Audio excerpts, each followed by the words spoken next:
Oi, aqui é a Lina de novo, e eu enrolei alguns dias pra fazer esse vídeo depois que eu terminei o livro, mas eu ganhei esse vestido, que é da mesma paleta do livro, e por isso achei que chegou a hora da gente falar sobre Flores para Algernon. Flores para Algernon é este livro aqui, perfeito, maravilhoso, de Danielle Keyes.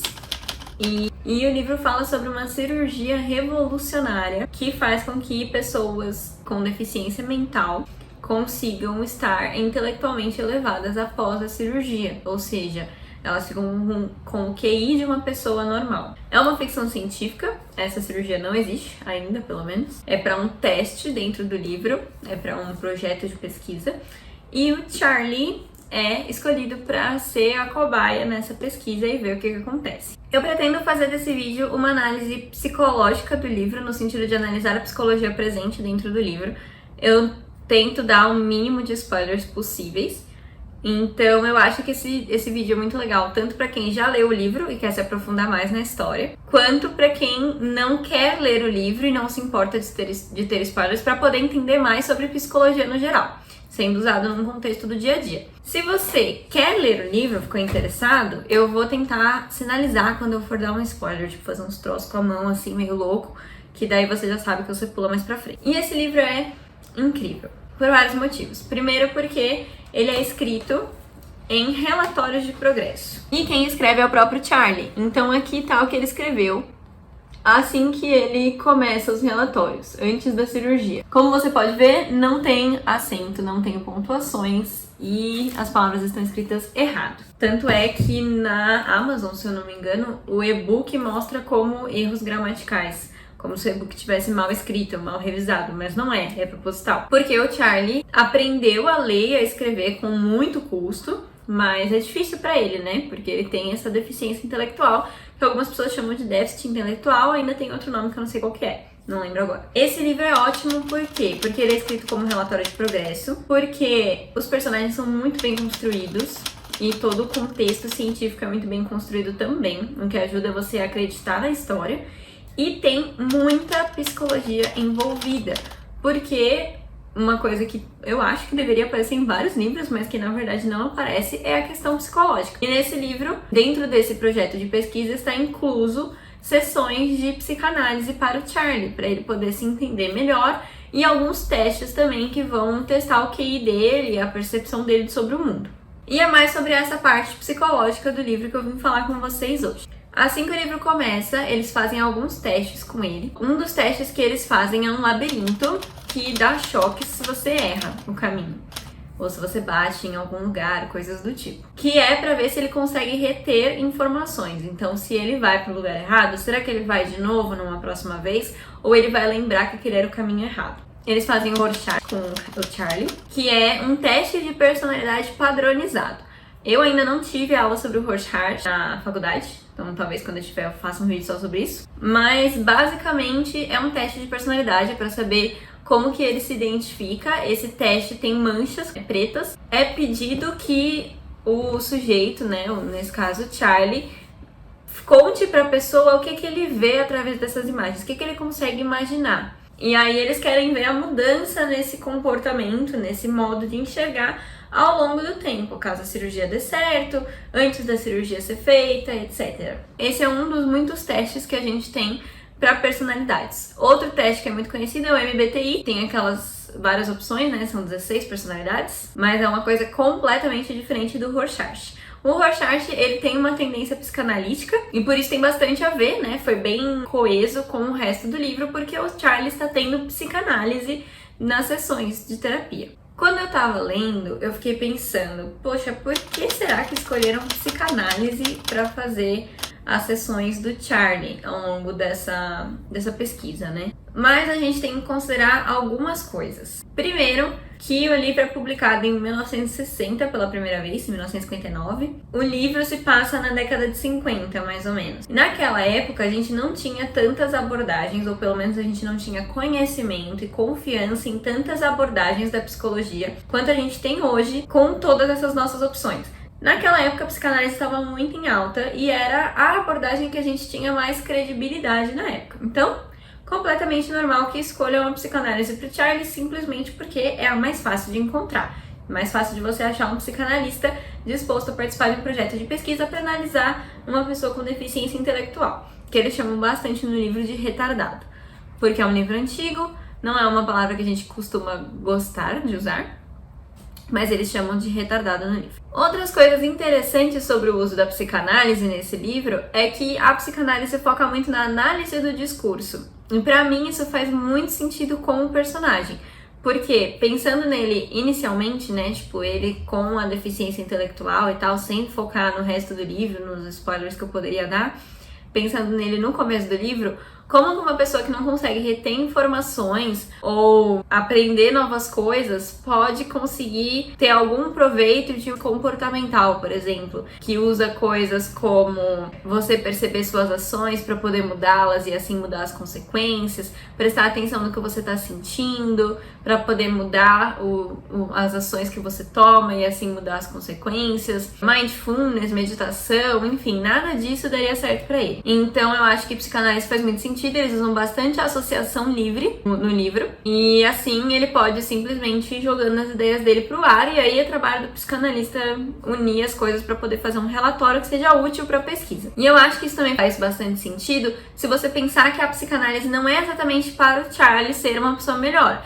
É para pesquisa ter uma questão psicológica envolvida. Então eles não querem resolver os problemas comportamentais do Charlie ou de memória, enfim. Eles querem entender como é que aquilo acontece, como é que é a cabeça do Charlie, tanto antes quanto depois da cirurgia. Então a psicanálise é a melhor forma deles entenderem o que se passa no inconsciente. E eu acredito que o Charlie deve apresentar menos resistência para abrir o inconsciente dele, justamente por causa da deficiência intelectual. Eu não sei como é que funcionaria o inconsciente de uma pessoa com deficiência intelectual, se o inconsciente consegue perceber que está sendo desmascarado, se ele vai apresentar as repressões e vai querer ficar lá na defensiva, mas pelo que a gente vê no começo do livro, eu acredito que não, que ele era bem mais aberto e a parte dele interna era bem aflorada, então não tinha muita distinção, ele não tinha uma persona, uma coisa que mascarava o de dentro dele pra galera que tava de fora, sabe?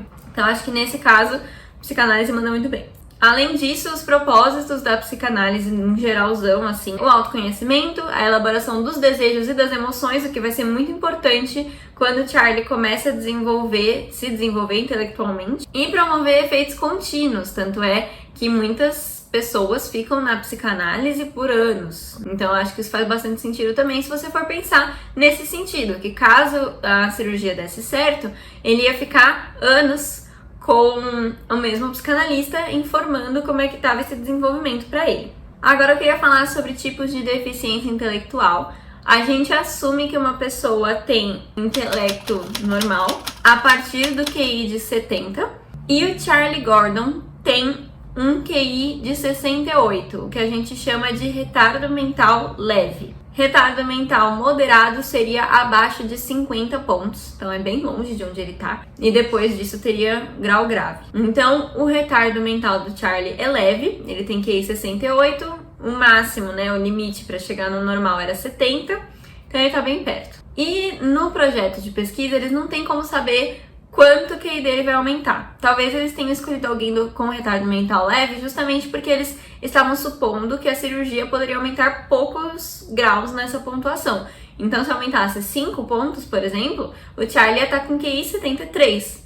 Totalmente dentro do normal, não ia ser um gênio, não ia ser uma pessoa muito inteligente, ia ser uma pessoa normal. E para ele estava tudo bem, o importante era colocar essas pessoas dentro do limite normal. E isso também é uma coisa meio que para se pensar, né? Porque basicamente era só isso que eles estavam se importando, era sobre colocar as pessoas dentro do QI normal. E aí que diferença vai fazer isso na vida das pessoas, sabe? Será que elas vão ter uma qualidade de vida melhor? Porque uma coisa que o Charlie começa a perceber é que ele não tinha noção das coisas, e aí quando ele começa a conseguir reter memórias e ressignificar coisas que aconteceram, ele percebe que muita gente ria dele, que ele tinha muitos traumas do passado. E aí, será que foi bom pra ele como pessoa, como ser individual, depois de tanto tempo, tanto sofrimento, descobrir que a vida dele foi sofrida? Fica o questionamento, não tenho a menor ideia. Sobre a cirurgia em si, eles falam que o que a cirurgia tentou fazer era desenvolver o lado intelectual, justamente focando nessa questão do QI do Charlie. Então a gente pode entender que a cirurgia focava no hemisfério esquerdo do cérebro, que é o lado racional. Só que com isso parece que o hemisfério direito, que é o hemisfério da parte emocional, não foi afetado pela cirurgia. E aí a gente tem uma discrepância quando o Charlie começa de fato a ficar inteligente. Isso não é um spoiler, porque isso acontece logo no começo do livro, nas primeiras 20, 30 páginas, sei lá. A gente consegue ver que a cirurgia deu certo. E aí a gente entra numa questão muito interessante, que é a questão de sermos analfabetos emocionais. Algumas pessoas usam esse termo dentro da psicologia, mas também fora dela, que é sobre a gente não saber lidar com as emoções, a gente não ter inteligência emocional. Isso acontece com o Charlie. Ele fala várias vezes que ele sente que estão julgando ele como uma criança no âmbito emocional. Ele fica inteligente, ele ultrapassa muitas pessoas em inteligência, ele fica bastante inteligente, mas ele ainda não consegue se relacionar. Ele não consegue entender quando as pessoas estão mentindo, ele não tem malícia, ele não sabe lidar com a raiva, ele quer extravasar, quer bater, ele não sabe lidar com a tristeza, ele não sabe lidar com a frustração. Então tudo isso transforma ele num analfabeto emocional, ainda que ele seja muito letrado e muito inteligente e fale várias línguas depois que ele começa a ficar inteligente. Então essa é uma coisa muito engraçada, porque é um ponto interessante a se questionar, né? Que não vale tudo pela inteligência intelectual, racional. Porque ele não tá conseguindo racionalizar tudo. Ele fica muito frustrado, ele fica muito bravo, ele não sabe lidar com as pessoas, ele não tem tato. Várias vezes ele constrange as pessoas. E ele não sabe por que as pessoas estão constrangidas. Ele não entende que as pessoas ficam bravas dele ser mais inteligente que elas. Elas têm uma síndrome de inferioridade. Elas passam por uma crise e ele não entende. Então, isso são coisas muito interessantes da gente perceber e também da gente pensar sobre nós mesmos, né? Tipo, será que a gente passaria por isso? Será que eu também não entenderia os outros? Porque às vezes a gente tem essa sensação de que a gente sabe tudo, que nem o Charlie estava tendo essa sensação. E no final ele percebe que não sabe de muitas coisas. Outra situação interessante no livro é quando o Charlie descobre que o Algernon, que é o ratinho de laboratório que foi usado para testes antes deles usarem humanos, trabalha pelo sucesso. Vou contextualizar aqui caso você não lembre dessa passagem ou caso você não tenha lido o livro. O Algernon, quando o Charlie conhece o Algernon lá no laboratório e tal, eles explicam que eles deixam o Algernon com fome, num certo grau de fome, e aí ele trabalha no labirinto pela comida. Então, se ele errar, ele leva choque, se ele ganhar, ele leva comida. Isso era muito comum na época, de ratos levarem choque. E o próprio Charlie leva choque no labirinto quando ele erra, então não é uma questão especificamente com os animais. Mas eles deixam o Algernon com fome, e aí ele tem que comer a ração lá no final, se ele conseguir chegar. E aí entendem que ele tá trabalhando no labirinto pela comida. Em um dado momento, o Charlie começa a cuidar do Algernon e ele faz essa questão do labirinto pro Algernon, só que ele decide não colocar comida, alguma coisa assim. Eu não sei se ele alimenta ele antes de pôr no labirinto, qualquer coisa assim. E o Algernon vai até o final do labirinto do mesmo jeito. Ele fica... Opa, vou tentar de novo. E aí ele faz várias vezes e em um relatório de progresso ele já começa falando assim: descobri que o Algernon trabalha pelo sucesso. E isso é uma coisa muito verdadeira, não só sobre animais. Não todos os animais conseguem fazer isso, porque seria uma questão mais intelectual. Mas nós, animais humanos, conseguimos fazer isso. Trabalhar pelo sucesso.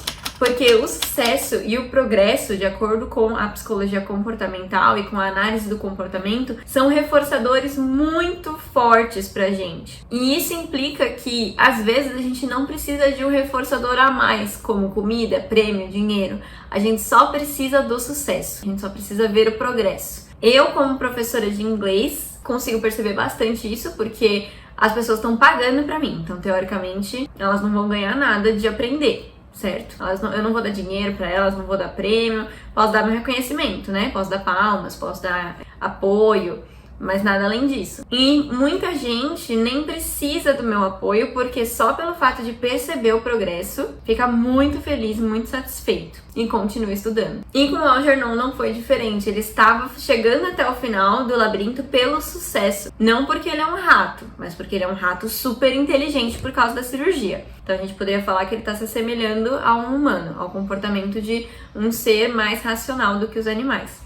E isso eu achei muito legal, porque eu estudei sobre isso no semestre passado, no livro Coerção e Suas Implicações, e eles contam bastante sobre essa questão do sucesso e progresso serem reforçadores muito fortes pra gente, e que isso é muito importante no processo de ensino, no processo de aprendizagem no geral, né? No caso do Algernon, ele estava aprendendo a andar no labirinto, mas poderia ser pra gente que está aprendendo psicologia ou qualquer outra coisa. O fato de você ir bem, o fato de você entender a matéria e conseguir passar para outras pessoas o conhecimento é um reforço tão grande para você que você não precisa de mais nada, você não precisa da nota alta, você não precisa do reconhecimento do professor, você só precisa ter o conhecimento. Isso num cenário ideal, às vezes as pessoas são moldadas desde criança a se importarem mais com os elogios dos pais, com a nota alta, com fugir do castigo por uma nota baixa, e aí as coisas começam a desandar no meio do caminho, né, e fica difícil você usar só o sucesso ou só o progresso como um reforçador. Mas a verdade é que dá pra isso acontecer. Agora eu vou entrar em duas questões que envolvem spoilers, mas eu não diria que elas são spoilers muito fortes, não tem a ver com o final do livro, nem nada assim, então pode cair se você quiser, se você não quiser eu aviso de alguma forma quando o spoiler acabar, talvez eu bote uma placa aqui e aí você consegue ver pelo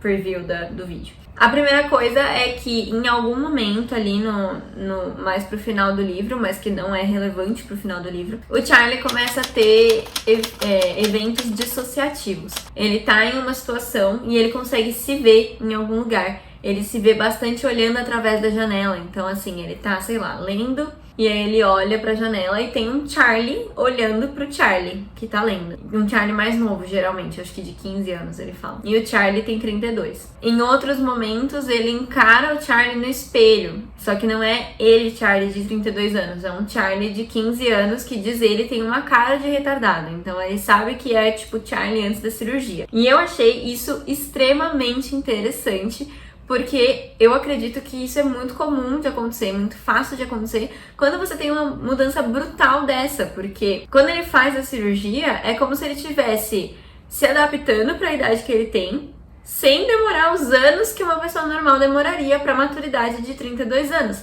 Então ele tem um estalo assim muito forte, uma mudança muito forte. E aí ele tem essa dissociação. Tanto é que uma vez ele fala isso pro psicanalista e o psicanalista não se assusta, assim, ele não acha uma coisa muito estranha.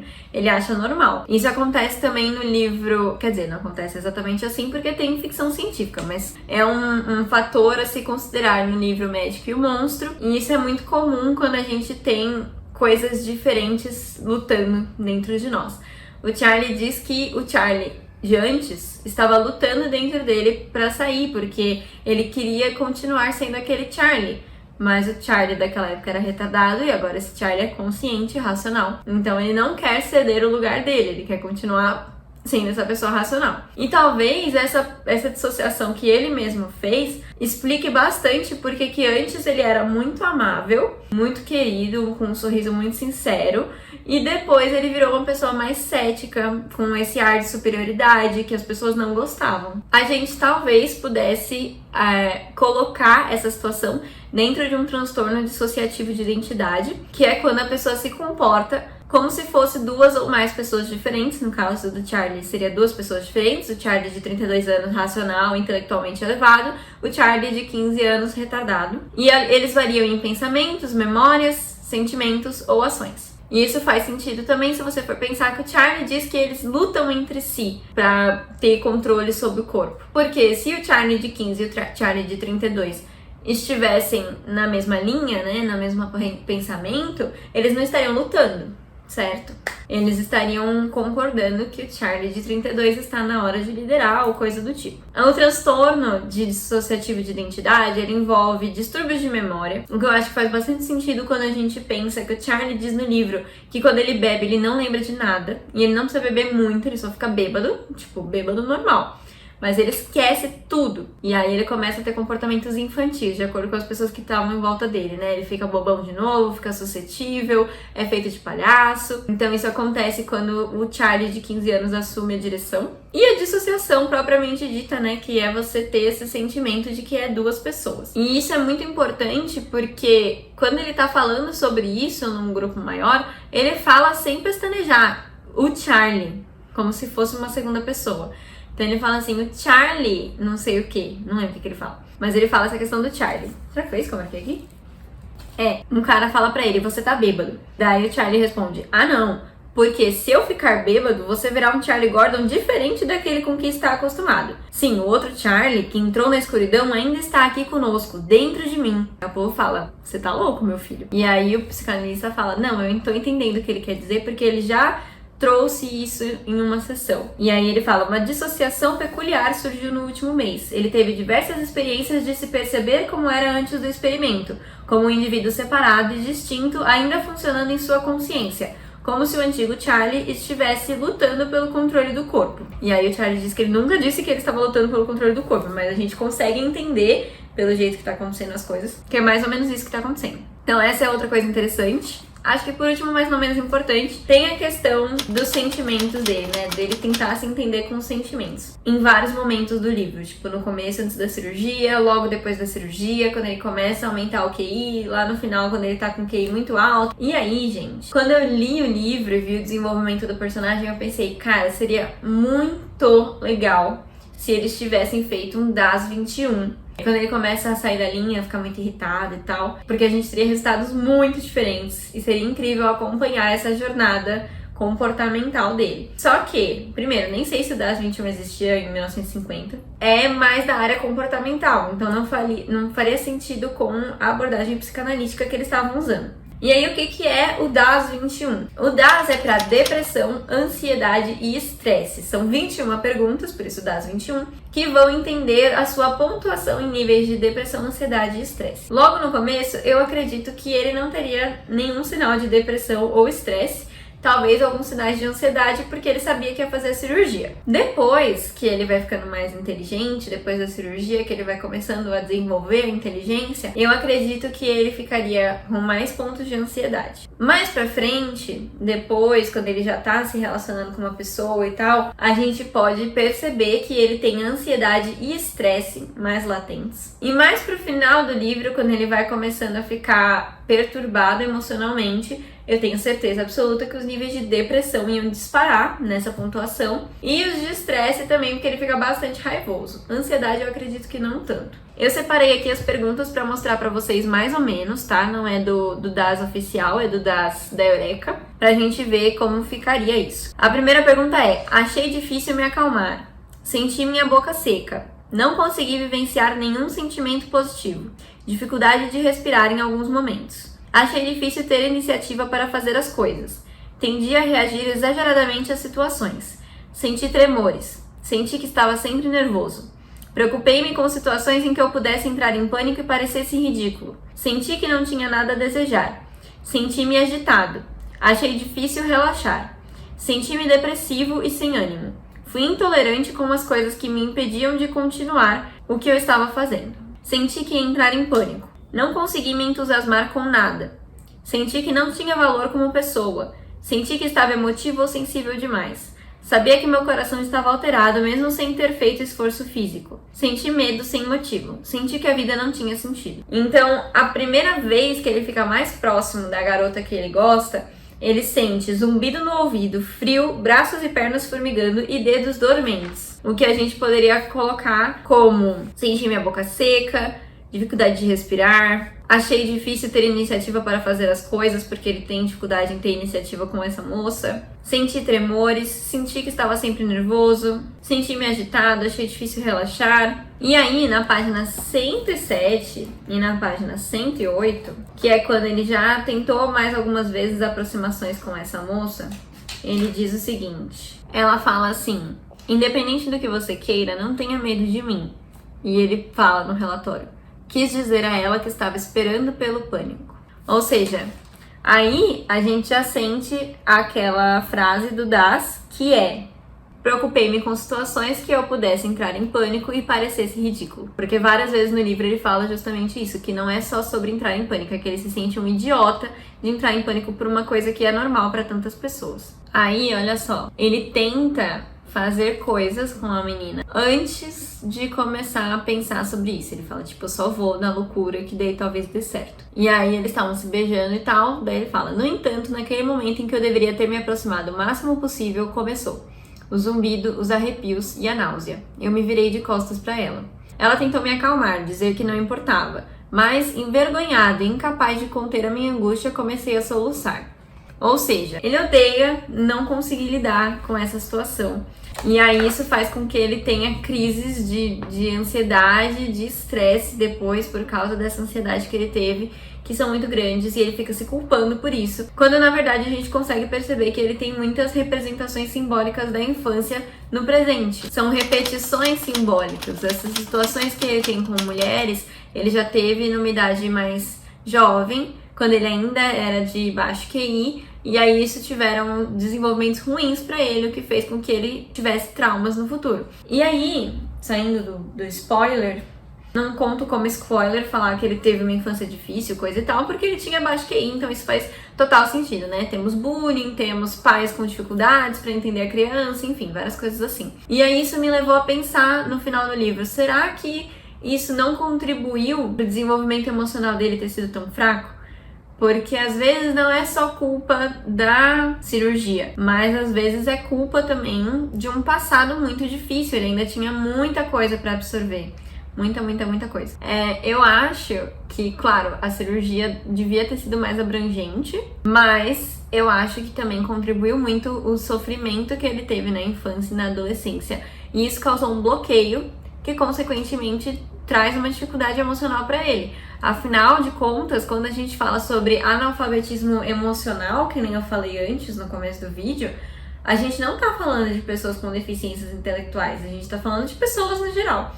Pessoas, no geral, podem ser analfabetas emocionais quando elas não têm inteligência emocional, quando elas não passam por uma psicoeducação e quando elas não conseguem desenvolver bem essa questão de lidar com sentimentos, lidar com situações do passado, deixar as coisas irem, ressignificar situações. Então, tudo isso engloba esse universo confuso e caótico que é o Charlie Gordon dentro do livro Flores para Algernon. Eu achei um livro muito forte e muito legal. Eu gostei bastante que eles também espalham bem as consequências da deficiência intelectual no professor, no psicólogo, no psicanalista, na mãe, no pai, nas vontades diferentes dos pais, na irmã.